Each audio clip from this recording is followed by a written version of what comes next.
اچھا میں نے ایک چیز جو آجو بھائی قریب آ جا.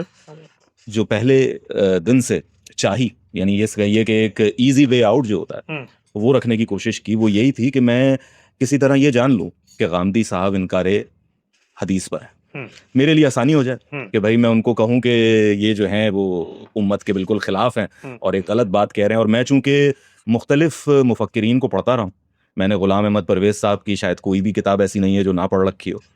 چکڑالوی صاحب ہیں، نیاز فتح پوری صاحب ہیں، سر سید کی جو تفاسیر کے کچھ مضامین آپ کو حاصل ہو جاتے ہیں، کمپلیٹ تو نہیں، وہ ہیں. مختلف جتنے بھی نام ہے، ڈاکٹر شبیر اور اس طریقے کے دیگر کئی نام. حال میں میری ملاقات محمد شیخ صاحب سے ہوئی، اور تو مختلف جو حدیث کی ایک ڈیفینیشنز پیش کرتے ہیں ان کو میں پڑھ چکا ہوں.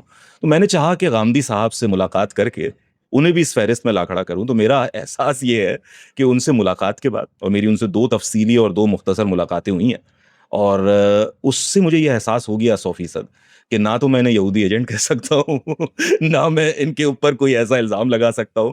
یہ پورے اپنا کہنا چاہیے کہ اخلاص کے ساتھ اور نہایت علم کے ساتھ اور ایک بہترین انداز میں اپنی بات پیش کر رہے ہیں. اور جن حوالوں کو میں نے دیگر احباب کے ہاں پایا، جیسے پرویز صاحب ان میں سب سے چونکہ واضح نام ہے تو ان کا نام بار بار ہم لے لیتے ہیں اس میں، تو وہ چیز وہاں نہیں ہوتی. تو یہ تو میرے ذہن سے بات بالکل رخصت ہو گئی کہ بھئی میں خدا نہ خواستہ غامدی صاحب کو منکر حدیث کہوں. ٹھیک ہے، یہ بات بالکل بھی نہیں ہے. البتہ اس سے اس حقیقت کا انکار نہیں ہوتا کہ انہوں نے بہت سارے اختلافات ایسے پیش کیے، ان کے جو نتائج نکلے، یعنی وہ روایت میں کھڑے ہیں، روایت کی طرف سے تحقیق کر رہے ہیں، لیکن ان کے جو نتائج نکل رہے ہیں ان میں بارہا ایسے نتائج ہیں جو کہ امت کے دیگر بڑے صاحبان علم سے مختلف ہیں اور بالکل بعض اوقات ریڈیکلی ڈیفرنٹ ہیں، جو کہ زخم پہنچاتے ہیں ان کے جذبات کو بھی اور ان کے نتائج کو بھی. تو ایسے میں یہ ضروری ہو گیا کہ جانا جائے کہ بھئی کیا اختلاف ہے، یعنی وجہ کیا بنی. یعنی میں 2+2 کو 5 مانتا ہوں، آپ 2+2 کو 4 مانتے ہیں. ٹھیک ہے، اس فارمولے کے ساتھ اگر ہم کسی بھی ایکویشن کو سالو کریں گے تو چاہے آپ کا اخلاص کتنا ہی ہو، نتیجہ مختلف نکلے گا. تو وہ اصول کا اختلاف کیا ہے، یہ وہ چیز ہے جو کہ میں جاننا چاہتا ہوں. بہت ساری چیزیں موجود ہیں، لیکن کون سا وہ اصول ہے، کیونکہ آپ سے بہتر یہ بات کوئی نہیں جان سکتا. دونوں روایات کو آپ دیکھ چکے ہیں، اندر بیٹھ کے دیکھ چکے ہیں، تو آپ کہاں سمجھتے ہیں کہ وہ اختلاف کہاں ہے، وہ اصول جہاں یہ گڑبڑ ہے؟ اس میں 3 پہلو ہیں، بہت مختصراً میں عرض کرتا ہوں. پہلی چیز یہ ہے کہ ہماری اس وقت کی جو موجودہ مذہبیت ہے، یہ واقعہ ہے کہ امت کی جو، جس طرح میں نے ابھی گفتگو میں کہا کہ فقہ و تدبر کی جو منہاج تھا وہ بتدریج سلفیت کے زیر نہاب چلا گیا. ایک اور کام بھی ہوا، علم سیاست کے تحت چلا گیا. بالخصوص بر صغیر میں یہ پچھلے 200-300 سال ہماری زوال کے سال ہے. زوال کے اندر ہمیشہ ایگزسٹنس اور بقا کے جذبات ابھرتے ہیں. بر صغیر کے اندر جو ہماری علمی روایت تھی، انہوں نے جو کچھ تراث ان کو ملی اس کو ایک جگہ پر روک کر اس کے تحفظ کا فیصلہ کیا، اور وہ فیصلہ ان زمان و مکان کے اندر بہت صائب فیصلہ تھا. انگریز آ چکے ہیں، علوم کی دنیا کھل چکی ہے، خدا دنیا میں انسان کی توجہات میں سینٹر پوزیشن پہ نہیں رہا. اب جو کچھ مذہب تھا، جو کچھ اس سے روایت پیدا ہوئی، جو کچھ نتائج ہیں، ان کو سنبھالو، ایک ورثے کے طور پہ اگلی نسل کو منتقل کرو، کیونکہ وقت ایسا ہے کہ اگر یہ آگے منتقل نہیں ہو تو ان کا خاتمہ ہو جائے گا، کیونکہ وہ قومیں تہذیبی سطح پر غالب آ چکی ہیں، معاشی سطح پر غالب آ چکی ہیں. یہ فیصلہ ہوا 250-300 سال پہلے. اس فیصلے کے کچھ نتائج نکلے. پہلا نتیجہ نکلا کہ امت کی معلوم تاریخ کے اندر جو رویے تھے ان معاملات میں، وہ ایک اسٹیٹک پوزیشن پہ چلے گئے. اور اب آپ آگے کیا منتقل کر رہے ہیں کہ امام اعظم سراج الائمہ ابو حنیفہ علیہ رحمہ کی اس معاملے میں یہ رائے تھی، یہ حنفی مزاج ہے، ذوق ہے، اس کو آگے منتقل کرنے ہیں. آپ یہ نہیں بتا رہے کہ امام اعظم سراج الائمہ نے جب یہ رائے قائم کی تو خود ان پر ان کے زمانے میں کیا کیا الزامات لگے. ان کو یہی کہا گیا کہ یہ تو استخفاف حدیث کر رہے ہیں، یہ تو انکار حدیث کر رہے ہیں، یہ تو قیاس پہ ترجیح دیتے ہیں حدیث کو. یعنی یہ ساری باتیں جو اس وقت کہی جاتی ہیں، یہ امت کی علمی روایت میں جن لوگوں سے منسوب کر کے آج آپ ہمیں متفق علیہ فہم منتقل کر رہے ہیں، ان کے عہد میں ان کے یہ جو فقہ حنفی آپ کے سامنے موجود ہے، اس وقت موجود ہے مرتب صورت میں، یہ خود امام حنیفہ کے جو مفتہ بھی اقوال بعد میں مرتب کرتے ہیں نا ثابت ترجیح پر، 80% آراء سے مختلف ہے فقہ حنفی جو اس وقت موجود ہے. یعنی میں آج بیٹھ کے اگر آپ کو فقہ کے اندر سے وہ چیزیں نکال کے بتاؤں کہ جس میں بحث یہ ہو رہی ہے کہ حدیث سامنے کھڑی ہے، یعنی رسول اللہ نے فرمایا کہ 2 لوگ سودا کریں آپس میں، تو جس وقت تک ملاقات باقی ہے اس وقت تک ایک دوسرے کو سودا واپس لوٹانے کا، کہ امام صاحب نہیں مانتے اس کو. 10,000 دلائل دے. پوری فقہ حنفی شافعی سے اختلاف کس بنیاد پہ کرتی ہے؟ انہی بنیادوں پہ کرتی ہے. کہیں عقل کے مسلمات ہوں گے، کہیں قرآن کا عموم ہوگا، کہیں عرف کی رعایت ہوگی، اور نتائج مختلف ہو رہے ہوں گے. یہ کام رک گیا. جب یہ رک گیا تو آج ایک شخص ہو کے وہ کام شروع کرتا ہے تو اس کے نتیجے میں آپ کیا کہتے ہیں کہ یار یہ تو حدیث کا فہم بدل دیا. تو حدیث کا فہم امام حنیفہ نے نہیں بدلا، امام شافعی کے زمانے میں. اچھا نہیں، اس میں مجھے ایسا لگتا ہے یہ تو ایک بات ہو گئی کہ ایک مسئلہ جو ہمیں درپیش ہے، جو کہنا چاہیے کہ ایک مقلد سوچ جس نے جو ہے نا ہمیں ایک جگہ پر مقید کر کے رکھا ہوا ہے، یہ بات مجھے اس میں اختلاف نہیں ہے. مگر یہ سوچنا کہ نہیں جی یہ بالکل ویسا ہی معاملہ ہے جیسے امام ابو حنیفہ کے ساتھ پیش آیا، میرے خیال سے، اور میری تصحیح کیجیے گا، یہ درست نہیں ہے. یعنی آپ جب جائزہ لیتے ہیں، اور میں نے دیکھا کہ بھائی جو اہل علم آپ پر تنقید کر رہے ہیں آپ کی فکر پہ، تو مجھے 2 نام بڑے واضح نظر آئے. ایک حافظ محمد زبیر صاحب جو اہل حدیث کی جانب سے نقد کر رہے ہیں، اور دوسرے ڈاکٹر مشتاق صاحب جو دیوبند اسکول آف تھاٹ کی طرف سے جو ہے نا نقد کر رہے ہیں. تو مشتاق بھائی سے میری ملاقات بھی ہوئی ایک مرتبہ، حافظ زبیر صاحب سے میرا اکثر رابطہ رہا ہے ماضی میں، جتنا پرانا آپ سے تعلق ہے اتنا ہی ان سے اس میں. تو ان میں سے کوئی شخص یہ نہیں ہے کہ جو خدا نہ کرے آپ کو دائرہ اسلام سے باہر کرتا ہے، ٹھیک ہے، یا یہ کہتا ہے کہ جی آپ جو ہے نا کوئی ایسی چیز کر رہے ہیں جو کہ کافر بنا دیتی ہے انسان کو، یا یہ معاملہ کر دیتا ہے. تکفیر والا معاملہ مجھے نہیں ان کی طرف نظر آیا، لیکن وہ مختلف کمیوں کی طرف نشاندہی کرتے ہیں. ان میں بہت سی چیزیں ہیں، لیکن ایک اصول یعنی جو میرا اپنا ذاتی نتیجہ نکلا اس معاملے میں کہ بھئی وہ کیا بات ہے، وہ میں آپ کے سامنے گوش گزار کر رہا ہوں. کہ مجھے ایسا لگتا ہے کہ یہ سارا میلٹ ڈاؤن ہوتا ہے اس پوائنٹ پر کہ آپ کے یہاں قرآن مجید کو سارا کا سارا صرف قطعی ثبوت نہیں مانا جاتا، بلکہ قطعی دلالہ بھی مانا جاتا ہے. یعنی آپ یہ کہتے ہیں کہ ایک آیت کا دوسرا معنی، ٹھیک ہے، وہ ہونا ممکن نہیں ہے. یعنی ایک ہی معنی ہے جو اس کے پیش کیے جائیں گے. تو اب یعنی عوام یہ تو جانتی ہے، یا یہ کہیے دوسرے علماء یہ تو مانتے ہیں کہ ہر متکلم کا مقصود یہی ہوتا ہے کہ جب وہ بات کہے تو اس کا ایک متعین معنی ہو. تو اس معاملے میں تو کوئی اختلاف نہیں ہے کہ اللہ تعالیٰ نے جب کوئی ایک آیت نازل کی تو اس کا ایک متعین معنی ہے جو ان کے پاس موجود ہے. لیکن ایک انسان کی پرسپیکٹو سے جب ہم اسے حاصل کرتے ہیں تو وہ اس میں ہمیں یہ نظر آتا ہے جو اہل سنہ کا موقف ہے کہ کچھ تو قطعی الدلالہ محسوس ہوتی ہیں آیات، کچھ ایسی ہیں کہ جن میں معاملہ ایسا نہیں ہوتا. میرے خیال سے یہ وہ پوائنٹ ہے کہ جب غامدی صاحب اپنی فکر کو قطعی الدلالہ بنا کر پیش کرتے ہیں، یعنی وہ قرآن مجید کے ایک متعین معنی بتاتے ہیں کہ اس آیت کا یہ معنی ہے، ٹھیک ہے، اور چونکہ وہ اسے قطعی کہہ رہے ہیں، اور قطعی کا مطلب یہ ہے کہ اب اس کے علاوہ کوئی دوسری رائے کا کوئی احتمال ہی نہیں ہے، ٹھیک ہے. تو یہاں وہ چیز ہے کہ جو اختلاف کریٹ کر دیتی ہے، اور پھر اس کے اگینسٹ اگر کوئی حدیث آ رہی ہے، کوئی چیز آ رہی ہے، تو یا تو اس پہ درایت کا اصول آ جائے گا، یا کوئی روایت کا، یا اس کی کوئی تفہیم اس طریقے کی ہو جائے گی کہ جو مقبول نہیں ہے. تو اس کو میں یوں دیکھ رہا ہوتا ہوں، آپ کیا دیکھتے ہیں؟ چونکہ یہ اصولی نوعیت کی بحثیں ہیں، اصولی نوعیت کے سوالات ہیں، تو میں، اور مختصر چونکہ وقت ہے نشست کا، میں اشارات میں بات کروں گا. صحیح. جو میں نے پچھلے سوال کے جواب میں کہا تھا کہ 3 پہلو میں 2 پہلو میں اس میں اور مزید واضح کرنا چاہتا ہوں حدیث کے باب میں، جو کہ سب سے بنیادی اختلاف جو سامنے آتا ہے وہ حدیث ہی کے باب میں آتا ہے.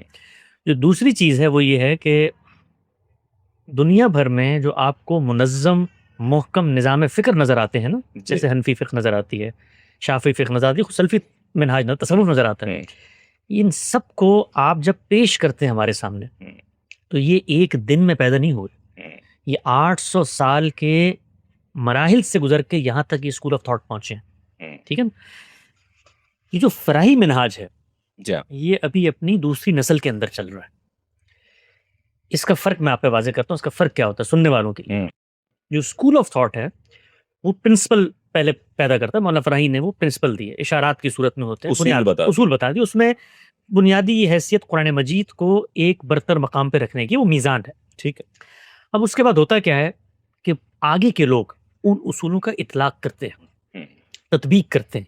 اچھا، وہ جو لوگ ہوتے ہیں وہ ماں کے پیٹ سے یہ اصول سیکھ کے نہیں آئے ہوتے ہیں، وہ خود اپنی دین کا سفر اپنے زمان و مکان، اپنے سماج میں کر رہے ہوتے ہیں. کوئی دین کی صوفیانہ تحریک سے متاثر ہے، کوئی سیاسی تحریک سے متاثر ہے، اس کا میلان. یہ انسانی، میں بتانا ہی چاہتا ہوں کہ انسانی فکر آگے کیسے بڑھتی ہے، لوگ اس کو نظر انداز کرتے ہیں. یعنی وہ کیا کریں گے کہ غامدی صاحب نے کسی موقع پر کسی اطلاقی حدیث پر ایک گفتگو کی، اس کو وہاں سے اٹھایا اور اٹھا کر کہا کہ یہ تو امت کے پورے مجموعی فہم سے بالکل ایک نئی بات بیان کر دی. اچھا، وہ اس چیز کو اپریشیٹ نہیں کر رہے کہ یہ ایک اسکول آف تھاٹ بننے کا عمل ہو رہا ہے ابھی. یعنی ایک آدمی، آپ یہ کہہ رہے ہیں کہ ابھی یہ ارتقاء کے مراحل میں ابھی یہ اسکول آف تھاٹ مکمل چور نہیں ہوا، ابھی آدمی اطلاق کر رہا ہے. اس اطلاق میں غلطی ہو سکتی ہے. یعنی یہ کوئی اس پر جو لوگ آتے ہیں جذبس کرتے ہیں کہ پہلے مثال کے طور پہ سنت انہوں نے یہاں شامل کر دی تھی، حدیث کو اس کو مانتے تھے، دور قدیم کا تو یہ قول ہے، دور، یعنی اس کو انسانیت کی جگہ پر لا کے سمجھیں. یعنی میں اگر فقہ حنفی کو آج امام ابو حنیفہ کے اقوال سے اخذ کرنا چاہوں تو دو جملے بھی نہیں ملیں گے, دو جملے بھی نہیں ملیں گے, اس لیے کہ وہ کتاب ہی نہیں ہے. یعنی شاگردوں نے, امام صاحب کی تو کوئی ہمارے پاس معلوم تاریخ میں کتاب نہیں ملتی, شاگردوں نے استاد کے فہم کو کرتے کرتے, تو آپ 800 سال کی ایک نظام فکر کو لا کر سامنے رکھتے ہیں, ایک اطلاقی تبصرہ اٹھاتے ہیں اور اس کے بعد کہتے ہیں کہ دیکھو انہوں نے تو کیا فضول بات کر دی. تو ان کے نظام میں آئیے, اس پر تنقید کیجئے کہ قرآن کو اصول مان کر ان کی جگہ پر کھڑے ہوں, کیا یہ یہاں جائیں گے کہ نہیں جائیں گے, کیا یہ یہاں پر جائیں گے کہ نہیں جائیں گے کہ اگر قرآن نے کہا ہے کہ غیر شادی شدہ اور شادی شدہ کی کوئی تقسیم نہیں ہے تو ان کی مجبوری ہے کہ نہیں کہ ان حدیثوں پہ گفتگو کریں گے.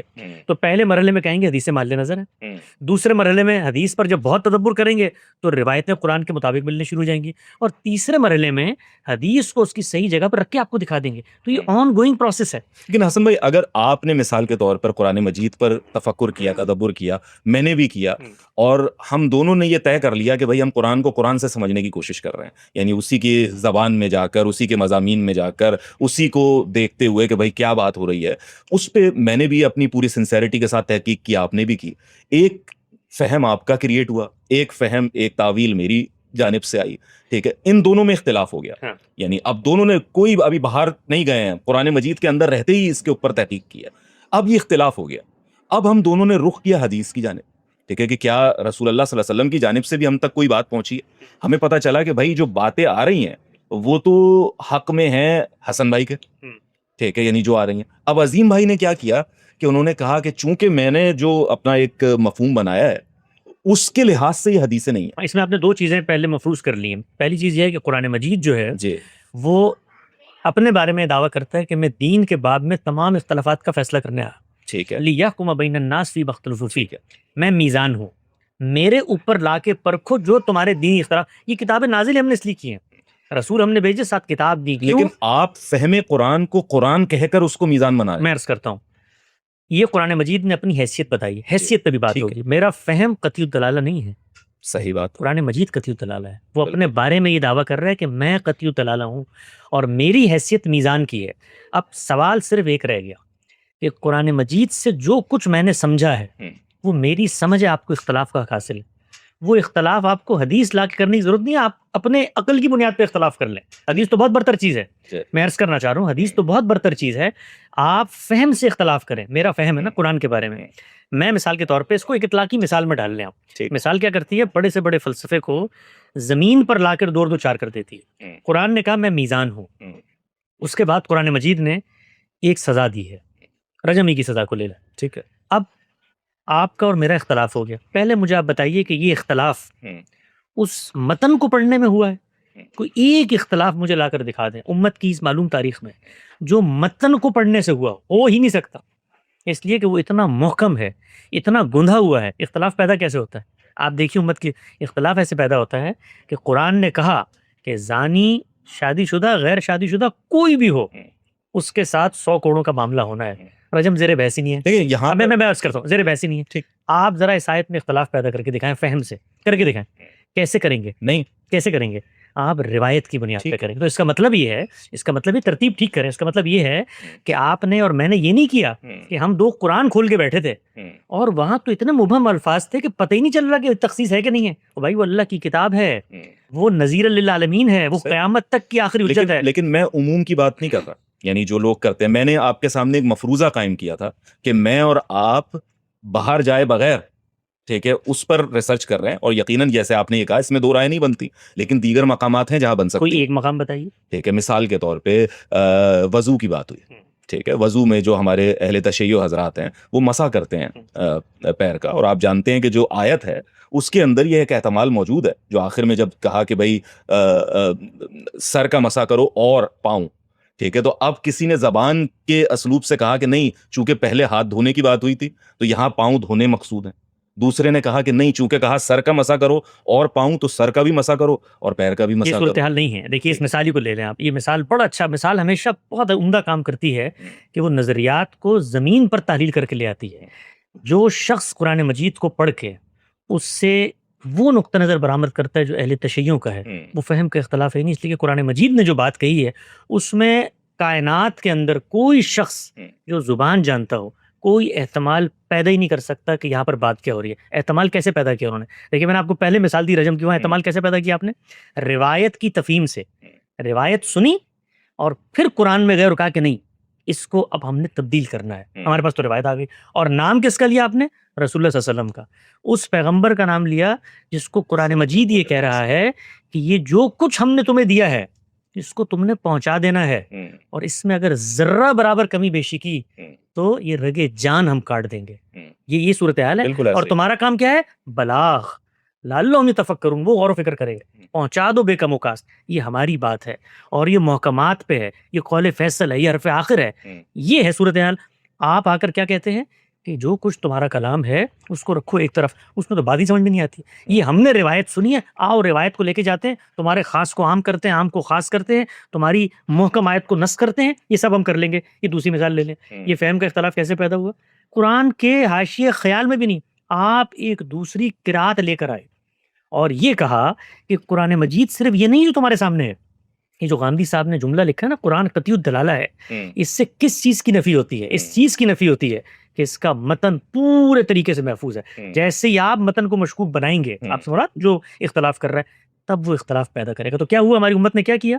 امت کی علمی روایت میں جو بڑی غلطیاں ہوئیں، اور ہم نے یہ بھی نکال کے بتایا ہے کہ یہ بڑے صحابہ اس پر متنبع کرنے کی غلطی مت کرنا کہ جس وقت قرآن مجید نازل ہو رہا ہے اس وقت آپ صلی اللہ علیہ وسلم نے کچھ رخصتیں دی ہیں پڑھنے کی، ان رخصتوں کو قرآن کی متبادل قرات قرار دے دیا آپ نے. اب قرآن ایک نہیں ہے، اب قرآن متعدد ہیں. اور یہ تو آپ نے ایک مثال دی نا. اس کے بعد یہاں تو حدیث بھی زیر بحث نہیں ہے، یہاں تو اللہ کی بھیجی ہوئی آیتیں تبدیل ہو گئی بھائی. وہی اتنی آیتیں ہیں کہ اس میں تو فیصلہ حدیث کیا کرے گی آ کر؟ اس میں تو قرآن ہی فیصلہ نہیں کر سکتا. آپ لے کر آگے قرات میرا قرآن یہ ہے. ایک اور مثال دوں میں آپ کو، اس سے آپ کو اندازہ ہوگا انٹینسٹی کا.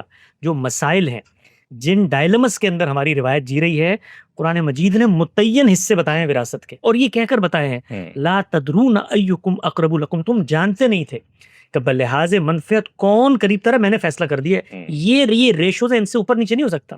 آپ کو پتا ہماری امت کیا کہتی ہے اس بارے میں؟ کہ جو قرآن نے حصے بیان کیے ہیں تقسیم ہی نہیں ہو سکتے. اب یہ اختلاف ذرا مجھے آپ ڈال کے بتائیں.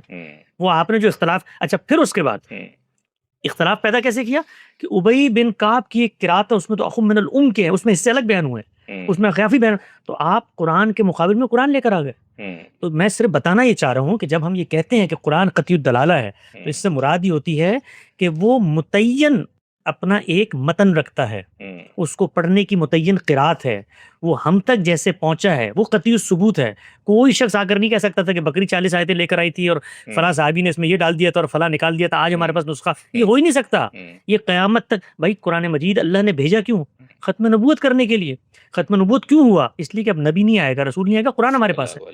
جو کام تھا وہ قرآن نے کرنا ہے. تو اس قرآن کو آپ بنا دیں چیستان، اس قرآن کے بارے میں آپ بولیں یہ تمہارا فہم. بھائی میرا فہم ہے نا، قرآن پڑھ کے بتائیے نا، آیت پڑھ کے کہ آیت کا لفظ یہ نہیں کہتا، آیت کا معنی یہ نہیں کہتا. دنیا کے اندر مسلمات میں سے ہے، آپ قرآن کو ایک طرف رکھیے، آپ کوئی متن میرے سامنے لے آئیں. آپ پڑھنے کا کیا طریقہ ہے؟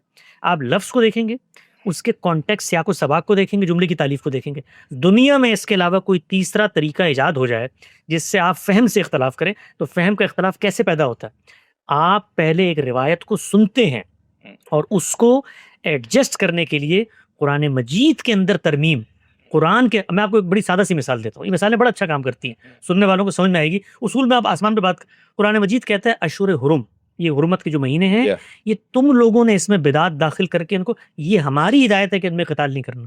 ٹھیک ہے، اٹھائیں فقہ کی کتابیں، اس میں کیا لکھا ہوا ہے؟ یہ قرآن کی ہدایت منسوخ ہو چکی ہے.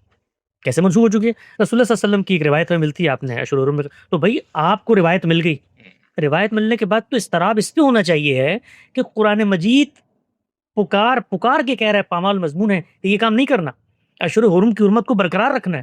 تو ایک پیغمبر جس کو قرآن یہ کہہ رہا ہے کہ تم نے یہ کرنا ہے، کہنا درست ہے کہ اگر آپ کے فہم قرآن کے خلاف کوئی حدیث آ جاتی ہے، یعنی اخبار احاد میں سے، میں تواتر کی بات نہیں کر رہا، اخبار احاد میں سے کوئی حدیث آ جاتی ہے اور اس کی سند چاہے کتنی ہی صحیح کیوں نہ ہو، چاہے وہ متفق علیہ ہو، چاہے اس کے اندر کوئی ضعف ہو، جو بھی حدیث موجود ہے، اس کو آپ اپنے فہم قرآن سے اوپر نہیں رکھیں گے، بلکہ آپ یہ کہیں گے کہ اگر حدیث اس کے خلاف جا رہی ہے تو جاتی رہے، میں اپنے فہم کو دیکھ لوں گا کہ کیا میرا فہم درست ہے یا نہیں ہے. دو جوابات ہیں اس کے. پہلا جواب یہ ہے کہ کوئی ایک حدیث یہ کام کر ہی نہیں سکتی، یعنی وہ ہو ہی نہیں سکتی. آپ مجھے مثال دیں اس کی حدیث کی، پھر میں اس پہ انشاءاللہ بات کروں گا. کوئی حدیث قرآن مجید سے مختلف بات بیان کر ہی نہیں سکتی، یہ واقعی کے خلاف ہے. پہلا اصولی دعویٰ یہ ہے. دوسری بات یہ ہے کہ حدیث لوگوں نے اپنی صوابدید پہ بیان کی ہے، اس میں ان کا فہم شامل ہے، ان کی نقل شامل ہے. اگر کوئی آپ ایسی روایت میرے سامنے لے کر آتے ہیں تو میں سب سے پہلے اپنا فہم قرآن تو میں حدیث کے بغیر کسی بچے کے کہنے پہ بھی ریویو کروں گا. حدیث تو بہت بڑی چیز ہے. جب آ جائے گی میرے فہم قرآن کے خلاف حدیث تو میں سب سے پہلے اپنے فہم قرآن کو ریویو کروں گا. لیکن ریویو کرنے کی بنیاد کیا ہوگی؟ روایت، قرآن ہوگا. لفظ، جملے کی تالیف، سیاق کلام، اگر اس میں یہاں پہنچ چکا ہوں کہ یہ روایت اس سے مختلف بات بیان کر رہی ہے تو تعویل روایت کی ہوگی، قرآن کی نہیں ہوگی. اور میں صرف آپ کو اصولی طور پہ ایک بات سننے والوں کے لیے بتا دوں کہ ہم نے یہ کام ہوا میں نہیں کیا. ان روایات پر بھی تطبیق کر کے بتائیے جس پہ ہمارا روایتی اہل علم طبقہ ہاتھ کھڑا کر کے آسمان پہ دیکھ رہا ہے کہ اس کا مطلب کیا ہے. یعنی اس کو متشابہات میں ڈال دیا، روایتیں سمجھ میں نہیں آتی. ان کو بھی جس وقت آپ قرآن کی روشنی پکڑ لیتے ہیں، یہ روایت کا انکار نہیں. میں نے پچھلے دنوں جس وقت ہم نے پچھلے 10 سال حدیث پہ کام کیا، میں اس کام میں اندر اترا ہوں. میں نے اپنی زندگی کے 10 سال صرف ذخیرہ حدیث کو پڑھنے میں، قرآن سے اس کے تعلق کو واضح کرنے میں 30,000 روایتوں پہ ہم نے کام کیا. چھپا ہوا موجود ہے، اور غالباً کتاب آ گئی ہے، کتاب چھپی ہوئی موجود ہے. اس میں ایک روایت ایسی نہیں ہے، ایک روایت جو کوئی شخص لا کر بتائے اور کہے کہ آپ نے اس روایت کو رد کر دیا. اور میں پورے اذعان کے ساتھ کہتا ہوں اس کی وجہ کیا بنی ہے؟ اس کی وجہ قرآن کی روشنی ہے. جب آپ کے سامنے قرآن کی روشنی نہیں ہوگی، قرآن کو حکم نہیں مانیں گے تو آپ دین کی نئیاں ڈبو دیں گے. اور آخری بات میں اس ضمن میں عرض کرتا ہوں کہ یہ جو روایت کا ذخیرہ ہمارے پاس آیا ہے، اس کو جب آپ قرآن سے جوڑ دیتے ہیں، یہ لوگوں کی غلط فہمی ہے. لوگوں نے آج تک ہمارا حدیث پہ موقف ہی نہیں پڑا. وہ سمجھتے ہیں ہم یہ کہتے ہیں کہ حدیث ضمنی ہوتی ہے. آج تک ہماری زبان سے یہ چیز نکلی ہو کہ چونکہ ضمنی ماخذ ہے اس لیے ہم اس کو نہیں مان رہے. یہ بیوقوفی کی باتیں کبھی ہم نے نہیں کی. یہ ہماری نہ کیٹیگرائزیشن ہم اس لحاظ سے کرتے ہیں. پیغمبر دین کا ماخذ ہے، وہ جیسے وہ کہے گا پتھر کے کتبوں پہ لکھ کے میں دین دے رہا ہوں، کنووں کی پاتال میں نے صحیفے چھوڑ دیے، وہاں سے آ کے لیں گے. کوئی ضمنی قطعی کی یہاں پر بحث نہیں ہو رہی. لیکن اس نے دین کی مستقل بذات ہدایات جاری کیسے کی ہیں؟ وہ قرآن و سنت کی صورت میں جاری کی ہیں. آپ پیغمبر سے مراد آپ تواتر عملی ہے، وہ عمل ہے، وہ دین کی. آپ پیغمبر کے علم و عمل کی روایت ہے جو ہمارے پاس آتی ہے. تو ہم جب قرآن کی روشنی میں اس کا جائزہ لیتے ہیں نا، تو میں آپ سے ایک اور آگے بڑھ کے بات کرتا ہوں کہ پھر آپ قرآن کی شرح و وضاحت میں اس کو لے کر آتے ہیں. اس موقع پر حدیث راوی کا فہم نہیں رہتا، حدیث بخاری کی کتاب میں لکھا ہوا قصہ نہیں رہتا، حدیث قرآن کی شرح و وضاحت بن جاتی ہے. اور اس کا جب آپ انکار کرتے ہیں، حدیث کا جب آپ انکار کرتے ہیں، تو پھر آپ کو قرآن کا انکار کرنا پڑتا ہے. اسی لیے میں نے یہ کہا تھا کہ مکتب فراہی نے حدیث کو وہاں پر پلیس کر دیا ہے کہ اب قیامت تک حدیث کے انکار کے لیے قرآن کا انکار کیا. ہم نے تو قرآن مجید کی شرح و وضاحت بنا دیا، تفہیم و تبیین بنا دیا، اس کے اطلاقات، اس کی مماثل صورتحال میں قرآن کی جو ہدایت تھی اس کا عملی نمونہ بنا دیا. تو حدیث کا جو مقام، اور یہ ہم نے کوئی رسالت پاک صلی اللہ علیہ وسلم یا کسی دوسرے شخص پہ نعوذ باللہ من ذالک ذخیرے پہ، قرآن نے ہمیں پابند کیا ہے. فلا وربک لا یؤمنون حتی یحکموک فیما شجر بینہم ثم لا یجدون فی انفسہم حرجا. قرآن مجید نے کہا ہے پیغمبر کسی باب میں فیصلہ کر دیں تو بے چونو چرا ماننا ہے اس کو. اب ہم پہلے کیا کریں گے؟ دیکھیں گے فیصلہ ہے. فیصلہ پیغمبر کرتا کن معاملات میں ہے؟ پیغمبر فیصلہ کرتا ہے محتمل الوجوہ صورتوں میں. قرآن نے کہا 2 بہنوں کا نکاح منع ہے، پیغمبر نے کیا کیا؟ ریزننگ اٹھائی اور مماثل صورتحال پہ پھوپھی بھتیجی خالہ بھانجی کو بھی کر دیا. ماننا ایمان کا حصہ ہے، مومن نہیں ہو سکتا اگر ہم نہ مانیں. تو حدیث کو جہاں پر پلیس کیا ہے ہم نے، اس کے بعد حدیث میں یہ آ گیا ہے رسول اللہ نے فیصلہ کہ بھائی فیصلہ لے کر آؤ. اب تو صورتحال بدل چکی ہے، آپ فیصلے کیا لے کر آئیں گے؟ نزول مسیح لے کر آئیں گے. اور فیصلے ان پر پڑھے ہم نے کیا لکھا ہے، ہم نے بتایا کہ اس کے بارے میں قرآن کیا کہتا ہے اور حدیث کیا کہتی ہے.